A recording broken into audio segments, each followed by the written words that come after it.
भगवत गीता। इस भगवत गीता में मानव के लिए अनमोल वचन है जो हम सबको अच्छा विचार देता है। नमस्कार मित्रों, आप सभी का एक बार फिर से माता का ज्ञान चैनल पर आप सभी का स्वागत है। श्रीमद् भगवत गीता अध्याय 3 श्लोक 36। अर्जुन उवाच अथ केन प्रयुक्तो पापं चरति पुरुषः अनिच्छन्नपि वार्ष्णेय बलादेव नियोजितः। 36। अर्जुन उवाच, अर्जुन ने कहा, अथ तब केन किसके द्वारा प्रयुक्त प्रेरित अयम कोई पापम पाप चरति करता है।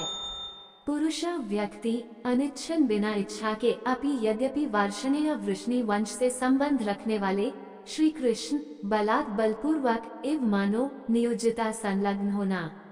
अनुवाद। अर्जुन ने कहा, हे वृष्णिवंशी श्री कृष्ण, इच्छा न होते हुए भी मनुष्य पापजन्य कर्मों की ओर क्यों प्रवृत्त होता है। ऐसा प्रतीत होता है कि उसे बलपूर्वक पाप कर्मों में लगाया जाता है। श्री कृष्ण ने पिछले श्लोक में यह अभिव्यक्त किया था कि किसी भी मनुष्य को आसक्ति या विरक्ति के प्रभाव के अधीन नहीं होना चाहिए। अर्जुन इस प्रकार का उत्तम जीवन यापन करना चाहता है, किंतु उसे भगवान के उपदेश का अनुपालन करना कठिन लगता है। इसलिए वह श्री कृष्ण से अति यथार्थवादी और मानव संघर्ष का द्योतक प्रश्न पूछता है। वह कहता है, कौन सी शक्ति हमें उच्च आदर्शों को प्राप्त करने से रोकती है।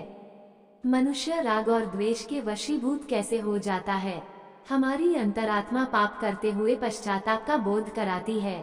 अंतरात्मा की आवाज इस तथ्य पर आधारित है कि भगवान गुणों के धाम हैं और उनके अनुअंश होने के कारण स्वाभाविक रूप से हमारा आकर्षण गुणों और अच्छाइयों के प्रति होता है।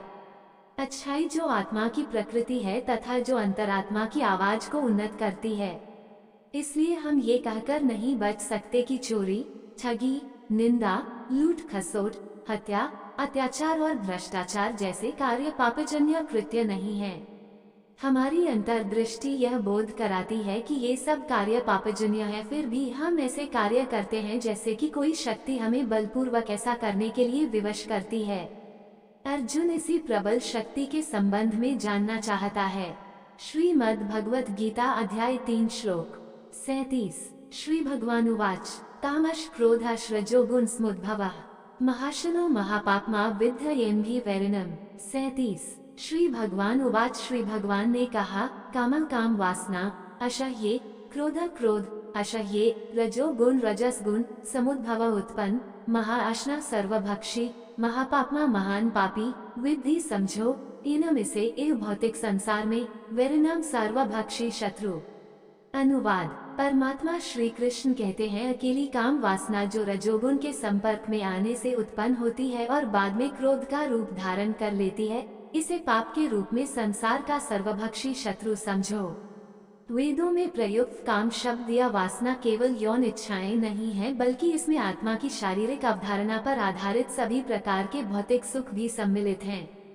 इस प्रकार वासना अपने कई रूप दर्शाती है, जैसे धन की इच्छा, शारीरिक लालसाएं, प्रतिष्ठा की अभिलाषा, सत्ता की भूख इत्यादि।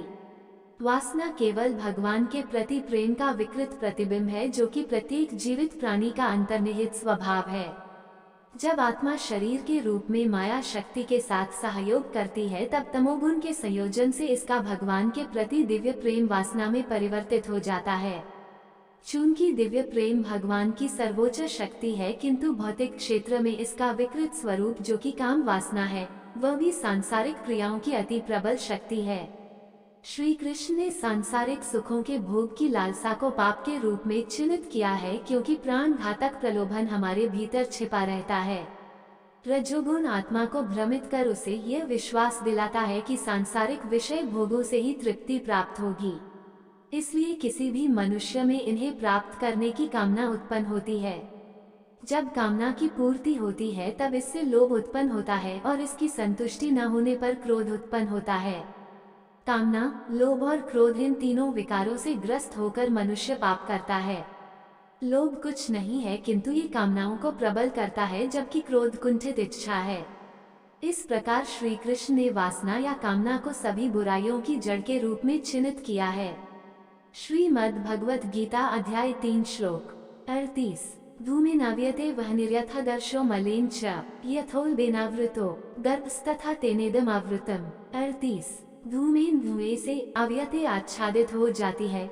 वहीं अग्नि यथा जिस प्रकार आदर्श दर्पण मलिन धूल से, छवि यथा जिस प्रकार उन गर्भाशय द्वारा आवृता ढका रहता है, गर्भ भ्रूण तथा उसी प्रकार तेन काम से इदम ये आवृतम आवरण है। अनुवाद: जैसे अग्नि धुएं से ढकी रहती है, दर्पण धूल से आवृत रहता है तथा भ्रूण गर्भाशय से अप्रकट रहता है, उसी प्रकार से कामनाओं के कारण मनुष्य के ज्ञान पर आवरण पड़ा रहता है। क्या उचित है और क्या अनुचित है कि ज्ञान को विवेक कहा जाता है। यह विवेक मनुष्य की बुद्धि में होता है। वैसे भी काम वासना एक ऐसा दुर्जय शत्रु है जो बुद्धि की विवेक शक्ति को आवृत कर देता है। श्री कृष्ण ने इस सिद्धांत पर प्रकाश डालने हेतु 3 उदाहरण प्रस्तुत किए हैं। अग्नि जो प्रकाश का स्रोत है, धुएं से ढकी रहती है। यह आंशिक अंधकार अर्थात अविवेक छितराए बादलों जैसा होता है जिससे सात्विक इच्छाएं उत्पन्न होती हैं। दर्पण जो वास्तविक रूप से परावर्तक होता है और धूल से ढक जाता है। यह अर्ध अपारदर्शिता बुद्धि पर राजसिक कामनाओं के आच्छादित प्रभाव के जैसी होती है। भ्रूण गर्भाशय से आवृत होता है। ये पूर्ण धुंधलापन तामसिक कामनाओं जैसा होता है जो मनुष्य की विवेक शक्ति को नष्ट कर देता है। समान रूप से हमारी कामनाओं की श्रेणी के समानुपात में हमारे द्वारा सुना और पढ़ा गया आध्यात्मिक ज्ञान आच्छादित हो जाता है।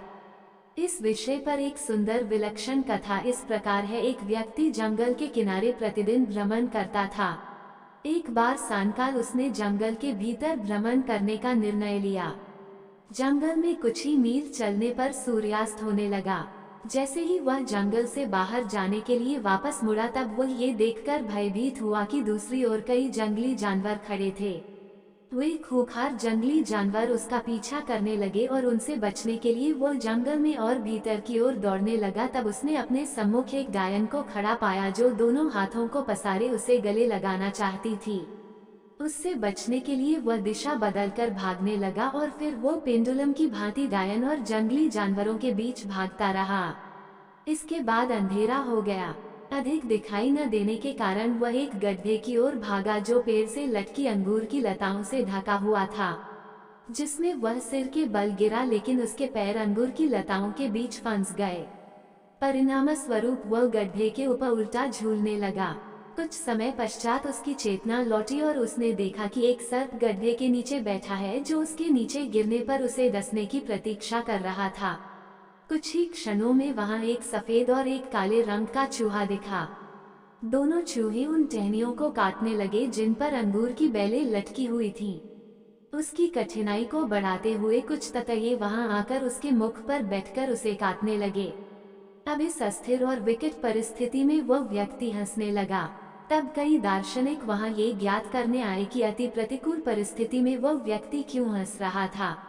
उन्होंने ऊपर की ओर मधुमक्खी के छत्ते को देखा जिसमें से मधु की कुछ बूंदें टपककर उसकी जीभ पर गिर रही थी। वह मधु को चाटते हुए सोच रहा था कि यह कैसा सुख है और वह जंगली जानवरों, डायन, सर्प, चूहे और ततैयों को भूल गया। इस कथा में यह व्यक्ति हमें पागल प्रतीत होता है। वैसे भी यह कथा कामनाओं के अधीन रहने वाले सभी मनुष्यों की दशा का वर्णन करती है। जिस जंगल में वह व्यक्ति भ्रमण कर रहा था वह इसी लौकिक संसार का चित्रण करता है जिसमें हम वास करते हैं तथा जहां प्रत्येक क्षण जोखिम से भरा है। उस व्यक्ति का पीछा करने वाले जंगली पशु हमारे जीवन में आने वाले रोगों के द्योतक हैं जो लगातार हमें मृत्यु तक कष्ट प्रदान करते हैं। डायन वृद्धावस्था का प्रतीक है जो समय व्यतीत होने पर हमारा आलिंगन करने के लिए खड़ी है। गड्ढे के नीचे बैठा सर्प प्रतीक्षारत मृत्यु प्रतीक है। सफेद और काले चूहे लताओं को काट रहे थे। वे दिन और रात के सूचक है जो हमारे जीवन को धीरे धीरे मृत्यु के समीप ले जा रहे हैं। उस व्यक्ति के मुख पर बैठे ततैये हमारी असीम कामनाओं के समान है जो हमारी पीड़ा और दुख का कारण है। शहद संसार में इंद्रिया काम वासना के सुखों को चित्रित करती है जो हमारे विवेक और बुद्धि को धुंधला करते हैं। इंद्रियों के विषय भोग के अस्थायी सुखों में हम इतना लिप्त हो जाते हैं कि हमें अपनी दुर्दशा का आभास नहीं कर पाते हैं। श्री कृष्ण ने यहाँ व्यक्त किया है कि इस प्रकार की वासनायुक्त कामनाएं हमारी विवेक शक्ति पर आवरण डालने के लिए उत्तरदायी होती हैं। दोस्तों, ऐसे ही और कहानी सुनना या देखना चाहते हैं तो डिस्क्रिप्शन में लिंक मिल जाएगा, आप वहां जाकर देख सकते हैं। और आपसे निवेदन है कि यह वीडियो आपको अच्छा लगा हो तो लाइक शेयर सब्सक्राइब जरूर करें। धन्यवाद।